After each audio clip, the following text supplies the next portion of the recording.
সমস্ত দর্শক বন্ধুদের জানাই নমস্কার। আবার নতুন করে এসেছি একটি নতুন পর্ব নিয়ে। সেটা হচ্ছে বুধের রাশি পরিবর্তন 26শে মার্চ।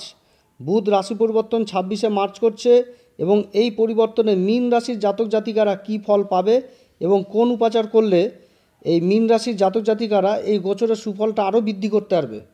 তবে মনে রাখবেন, গ্রহের গোচর সম্পূর্ণভাবে নির্ভর করে জাতকের জন্মকুষ্ঠির গ্রহের দশা এবং গ্রহের অবস্থানের উপর। চন্দ্ররাশি অনুসারে এই গোচরের ফলাফল দেখবেন।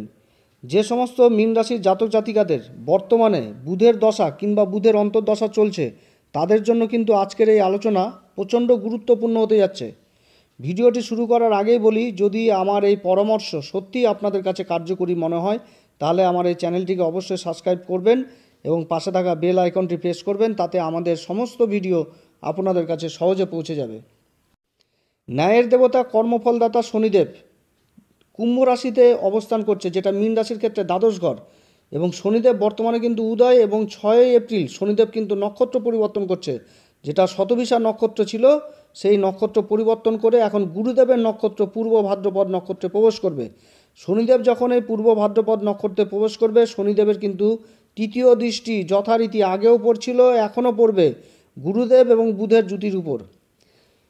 এবার গুরুদেবের নক্ষত্রে বসে গুরুদেবের উপর দৃষ্টি দিবে এবং বুধের উপর মিত্র দৃষ্টি দিবে। তো বিগত দিনে মীন রাশির জাতক জাতিকারা যে সমস্ত অসুবিধাগুলো সমস্যাগুলো ভোগ করছিল, সেই সমস্ত ফলগুলোতে কিন্তু এবার যথেষ্ট শুভ হতে যাচ্ছে।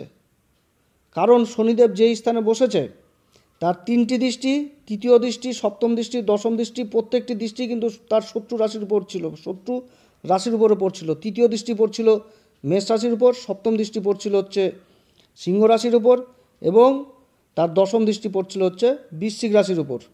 এবার গুরুদেবের নক্ষত্রে বসে তার কিন্তু এই ফলগুলো কিন্তু আকাশ পাতাল তফাৎ হয়ে যাবে, অর্থাৎ সব কিছু কিন্তু শুভর দিকে হয়ে যাচ্ছে মীন রাশির জন্য। দ্বিতীয় ঘর অর্থাৎ ধনসম্পত্তির ঘর, এই ঘরে দেবগুরু বৃহস্পতি কারক এবং তার সাথে বুধও কিন্তু এই ঘরে যথেষ্ট ভালো ফল দেয়। দেবগুরু বৃহস্পতি এবং বুধের এই অবস্থানে অপ্রত্যাশিত সফলতা মীন রাশির জাতক জাতিকারা পাবে এই বুধের গোচরে। বুধদেবের এই গোচর 26শে মার্চ থেকে 31শে মে পর্যন্ত চলবে। 26শে মার্চে যখন বুধ মেষ রাশিতে প্রবেশ করবে, তখন কিন্তু কেতুর নক্ষত্র অশ্বিনী নক্ষত্র অবস্থান করবে এবং অশ্বিনী নক্ষত্রের অধিপতি কেতু বর্তমানে বুধের কন্যা রাশিতে অবস্থান করছে, যেটা মীন রাশির ক্ষেত্রে সপ্তম ঘর। আর এই সপ্তম ঘর থেকে আমরা আমাদের সংসার জীবন, আমাদের জীবন সাথীকে দেখি এবং তার সাথে সপ্তম ঘরটি কিন্তু হচ্ছে ব্যবসা বাণিজ্যের আবার কেন্দ্রবিন্দু। আবার এপ্রিল মাসের 2 তারিখে বুধ কিন্তু বক্রি হবে এবং 9 এপ্রিল বুধ মীন রাশিতে ফিরে আসবে। তখন কিন্তু নিজের নক্ষত্রই থাকবে, যেটা রেবতী নক্ষত্র। এবং তার সাথে 25শে এপ্রিল বুধ আবার মার্গী হবে এবং 10ই মে বুধ আবার মেষ রাশিতে প্রবেশ করবে, তখন কিন্তু অশ্বিনী নক্ষত্রে, যেটা আবার কেতুর নক্ষত্র। 21শে মে কিন্তু বুধ আবার নক্ষত্র পরিবর্তন করবে, নক্ষত্র পরিবর্তন করে প্রবেশ করবে শুক্রদেবের নক্ষত্র ভরণী নক্ষত্রে, যেটা কিন্তু শুক্রদেব হচ্ছেন বুধের কিন্তু পরম মিত্র। এবং তার সাথে 29শে মে বুধ প্রবেশ করবে সূর্যদেবের নক্ষত্র কৃত্তিকা নক্ষত্রে। মীন রাশির ক্ষেত্রে সবথেকে ভালো জিনিসটা হচ্ছে যে মীন রাশিতে চতুর্থ ঘর এবং সপ্তম ঘর অধিপতি কিন্তু বুধ এবং মীন রাশির অধিপতি দেবগুরু বৃহস্পতি রাশির অধিপতি এবং কর্মের ঘর অর্থাৎ দশম ঘরের অধিপতি। অর্থাৎ কেন্দ্রের এই 4টি ঘর, যার মধ্যে 2টি ঘর দেবগুরুর আর 2টি ঘর কিন্তু বুধের। তো বুধ আর বৃহস্পতি এবার একত্রিত অবস্থান করছে ধনসম্পত্তির ঘর। মানে এক কথায় বলতে গেলে মীন রাশির কেন্দ্রের যে স্তম্ভ, এই 4টি স্তম্ভই কিন্তু গুরু আর বুধেরই কিন্তু দখলে।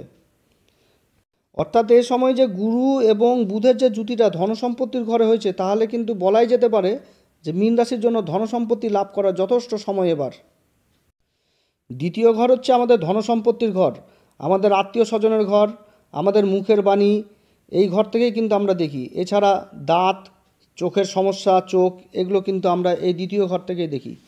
তো এই সময় জাতকের বাণীর দ্বারা ব্যবসায় কিন্তু যথেষ্ট উন্নতি হবে, কারণ ব্যবসায় কিন্তু মুখের কথার দামই কিন্তু সবথেকে আগে চলে। মুখের ভাষার প্রচণ্ড মিষ্টতা হবে এই সময়। যারা গান বাজনার সাথে যুক্ত রয়েছেন, যারা অ্যাক্টিংয়ে যুক্ত রয়েছেন, যারা জ্যোতিষী কাজে যুক্ত রয়েছেন, যারা পরামর্শদাতার কাজে যুক্ত রয়েছেন, যারা রাজনৈতিক বক্তা, তাদের মুখের বাণী কিন্তু যথেষ্ট ভালো হবে এবং খুব মিষ্ট হবে এবং এই বাণী দিয়ে তারা কিন্তু কর্মক্ষেত্রে যথেষ্ট উন্নতি করবে। বুধের গোচর কিন্তু 31শে মে পর্যন্তই চলবে। মীন রাশির অত্যন্ত ভালো সময়। বুধ চতুর্থ ঘর এবং সপ্তম ঘরের অধিপতি হয়ে দ্বিতীয় ঘরে গুরুদেবের সাথে যুতি করেছে। অতএব এই সময়কালে জাতকের ব্যবসা বাণিজ্য খুব ভালো চলবে এবং যারা জমি জমার কাজে যুক্ত রয়েছেন, যারা প্রপার্টি কেনাবেচার কাজে যুক্ত রয়েছেন, তাদের কিন্তু যথেষ্ট এই ভালো সময়। এই সময় কিন্তু মায়ের সুখেও সুখ বৃদ্ধি হবে। তাছাড়া ঘরে সংসারে কোনো মাঙ্গলিক অনুষ্ঠানও হবে। যারা এই সময় পার্টনারশিপে ব্যবসা করছেন তাদের মধ্যেও কিন্তু সম্পর্ক যথেষ্ট ভালো হবে, কিংবা পার্টনারশিপে যারা ব্যবসা করতে চাইছেন তাদের মধ্যেও কিন্তু একটা চুক্তি হবে। ব্যবসা বাণিজ্য ভালো চলবে। দেবগুরু বৃহস্পতি রাশির অধিপতি এবং কর্মের ঘরের অধিপতি হয়ে দ্বিতীয় ঘরে বুধের সাথে যুতি করেছে এবং দশম ঘর অর্থাৎ এই কর্মের ঘরে দেবগুরুরই আবার নবম দৃষ্টি পড়ছে। আর এই কর্মের ঘরটা হচ্ছে কিন্তু ধনু রাশি। অতএব নবম দৃষ্টি দিয়ে নিজের কর্মের ঘর ধনু রাশিকে দেখছে। এই সময় কর্মক্ষেত্রে ভালো উন্নতি করবে মীন রাশির জাতক জাতিকারা এবং সমাজে মান সম্মান প্রতিষ্ঠা এগুলো কিন্তু বৃদ্ধি হবে। যারা কর্মহীন হয়ে ঘুরছিলেন তাদেরও কিন্তু কর্মের বিশাল সম্ভাবনা থাকছে এই সময়। এবং এই সময় কর্মক্ষেত্রে যারা সরকারি কাজে যুক্ত রয়েছেন তাদের কিন্তু প্রমোশন হওয়ারও যথেষ্ট ভালো সময়। বেতন বৃদ্ধি হওয়ারও কিন্তু যথেষ্ট ভালো সময়। কর্মক্ষেত্রে এই সময় বড় দায়িত্বও পেতে পারেন এবং তার সাথে মান সম্মান যথেষ্ট বৃদ্ধি পাবে। এবং তার সাথে গুরুদেবের পঞ্চম দৃষ্টি রোগ রিপু ঋণের ঘর, যেটা ষষ্ঠ ঘর সিংহ রাশি, এবং শনিদেবেরও আবার সপ্তম দৃষ্টি কিন্তু এই ঘরেই পড়ছে। এবং বর্তমানে শনিদেব আবার উদয়, আবার শনিদেব দেবগুরু নক্ষত্রে পূর্বা ভাদ্রপদে অবস্থান করছে। অতএব এই সময় যারা কোর্ট কেসে মোকদ্দমায় ফেসে গিয়েছেন, মানে ফেসে ছিলেন, তাদের কিন্তু এখান থেকে সুরাহা পাওয়ার রাস্তা কিন্তু তৈরি হয়েছে। 26শে মার্চ বুধ রাশি পরিবর্তন করে সেকেন্ড হাউসে প্রবেশ করবে মেষ রাশিতে এবং সেই সময় অশ্বিনী নক্ষত্রে থাকবে, অর্থাৎ কেতুর নক্ষত্র। আর কেতু কিন্তু মীন রাশির ক্ষেত্রে সপ্তম ঘরে অবস্থান করছে, যার ফলে এই সময়টুকুতে পার্টনারশিপের সাথে কিছুটা দেখে শুনে চলবেন এবং জীবনসাথীর কিন্তু স্বাস্থ্যহানি হওয়ার সম্ভাবনা থাকছে। এরপরে এপ্রিল মাসের 2 তারিখে বুধ যখন বক্রি হবে এবং 9 এপ্রিল বুধ মীন রাশিতে আবার ফিরে আসবে, তখন কিন্তু রেবতী নক্ষত্র নিজের নক্ষত্রে অবস্থান করবে। এই সময় কিন্তু মীন রাশির জাতক জাতিকাদের ভূমি সংক্রান্ত কাজে যারা যুক্ত রয়েছেন, যেমন কৃষিকাজ ধরেন, কিংবা বাড়ির জমি কেনাবেচা, কিংবা প্রপার্টি কেনাবেচা, কিংবা বড় ফ্ল্যাটের ব্যবসা সাথে যারা যুক্ত রয়েছেন, এই সমস্ত কাজে কিন্তু একটা ভালো লাভ হওয়ার সম্ভাবনা থাকছে। এরপরে 25শে এপ্রিল বুধ কিন্তু মার্গী হবে এবং 10ই মে বুধ আবার দ্বিতীয় ঘরে প্রবেশ করবে মেষ রাশিতে। তখন এই আবার অশ্বিনী নক্ষত্রেই অবস্থান করবে, যেটা কেতুর নক্ষত্র। এবং এরপরে 21শে মে বুধ শুক্রদেবের নক্ষত্রে ভরণী নক্ষত্রে প্রবেশ করবে। আর শুক্রদেব হচ্ছে বুধের পরম মিত্র। মীন রাশির ক্ষেত্রে শুক্রদেব হচ্ছেন তৃতীয় ঘর এবং অষ্টম ঘরের অধিপতি, অর্থাৎ এই সময় কিন্তু আপনার কাজের চাপ প্রচণ্ড বৃদ্ধি পাবে এবং কাজের জন্য কিন্তু দৌড়ঝাঁপ ছোটাছুটি এগুলো কিন্তু প্রচণ্ড হারে বৃদ্ধি হবে এই সময় কিন্তু নিজের স্বাস্থ্যের উপর যথেষ্ট নজর রাখবেন। এরপরে যখন 29শে মে বুধ প্রবেশ করবে কৃত্তিকা নক্ষত্র, যেটা সূর্যদেবের নক্ষত্র। আর সূর্যদেব হচ্ছে মীন রাশির ক্ষেত্রে ষষ্ঠ ঘরের অধিপতি। আর ষষ্ঠ ঘর থেকে আমরা রোগ রিপু ঋণ কম্পিটিশন এই সমস্ত কিছু কিন্তু এই ষষ্ঠ ঘর থেকে দেখি। একদিকে গুরুর পঞ্চম দৃষ্টি সপ্তম ঘরে পড়ছে, অপরদিকে আবার শনির সপ্তম দৃষ্টি আবার এই ষষ্ঠ ঘরে পড়ছে এবং শনিদেব কিন্তু গুরুর নক্ষত্রে বসে রয়েছে এবং তার সাথে বুধ আবার সূর্যদেবের নক্ষত্রে কৃত্তিকাতে অবস্থান করছে।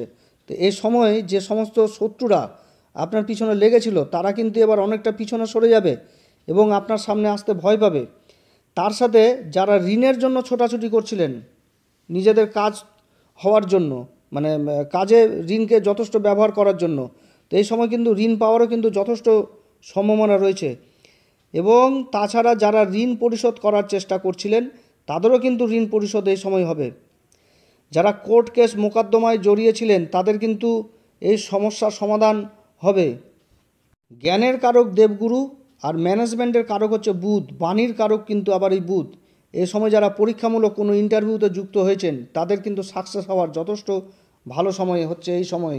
এই বুধেরই গোচর এই সময় বলতে গেলে মীন রাশির জন্য খুব ভালো সময়। অতএব প্রিয় দর্শক বন্ধুরা, মীন রাশির গোচর কিন্তু আপনাদের জন্য বুধের রাশি পরিবর্তন মীন রাশির জন্য কিন্তু যথেষ্ট ভালো। কিন্তু অবশ্যই মনে রাখবেন, যদি বুধ মীন রাশির জাতক জাতিকাদের জন্মকুষ্ঠিতে ভালোভাবে অবস্থান করে তাহলে কিন্তু এর ফলগুলো যথেষ্ট ভালো হবে, কিন্তু এর যদি বিপরীত হয় তাহলে কিন্তু এর ফলে কিন্তু হ্রাস পাবে, অর্থাৎ কমে যাবে এর ফল। এবার বলবো যে এই সময় মীন রাশির জাতক জাতিকারা কোন উপাচার করবে। সবার প্রথম মীন রাশির জাতক জাতিকাদের বলবো তারা যদি গুরুদেবের দীক্ষা না নেয়, গুরুর দীক্ষা অবশ্যই নেবেন। সঙ্গে হলুদের গিট রাখবেন, কেশরের টিকা ব্যবহার করবেন, তাতে গুরুর বলের বৃদ্ধি পাবে। আর গুরু কিন্তু আপনাদের রাশির অধিপতি, অতএব গুরুর বলকে বৃদ্ধি অবশ্যই করতে হবে। তার সাথে বলবো গণেশের আরাধনা প্রত্যেক দিন করবেন। গণেশের আরাধনা করলে যত রকম বিপদ আছে সব কিন্তু মানে বিপদ কিন্তু সরে যায়। প্রত্যেক দিন সকালে ওম গান গণপতয়ে নমঃ এই মন্ত্র উচ্চারণ করবেন। এছাড়া বুধবার করে গণেশজিকে দুর্বা অর্পণ করবেন। আর যেহেতু মীন রাশির এখন 7.5 প্রথম চরণ শুরু হয়েছে, তাই বলবো হনুমানজির যেন দর্শন করেন। প্রত্যেক দিন হনুমানজির দর্শন করবেন, হনুমান চল্লিশা পাঠ করবেন। তবে হনুমান চল্লিশা পাঠ করার আগে শ্রীরাম সীতার প্রণাম মন্ত্র কিন্তু অবশ্যই করবেন। আমি ঈশ্বরের কাছে প্রার্থনা করি যেন মীন রাশির জাতক জাতিকাদের এই বুধের গোচরে যেন তাদের মনস্কামনা অবশ্যই পূরণ করে ঈশ্বর। আপনারা সবাই ভালো থাকুন। যদি আমার এই পরামর্শ সত্যি কার্যকরী মনে হয় তাহলে আমার এই চ্যানেলটিকে অবশ্যই সাবস্ক্রাইব করবেন, পাশে থাকা বেল আইকনটি প্রেস করবেন। তাতে আমাদের সমস্ত ভিডিও আপনাদের কাছে সহজে পৌঁছে যাবে। নমস্কার, ধন্যবাদ।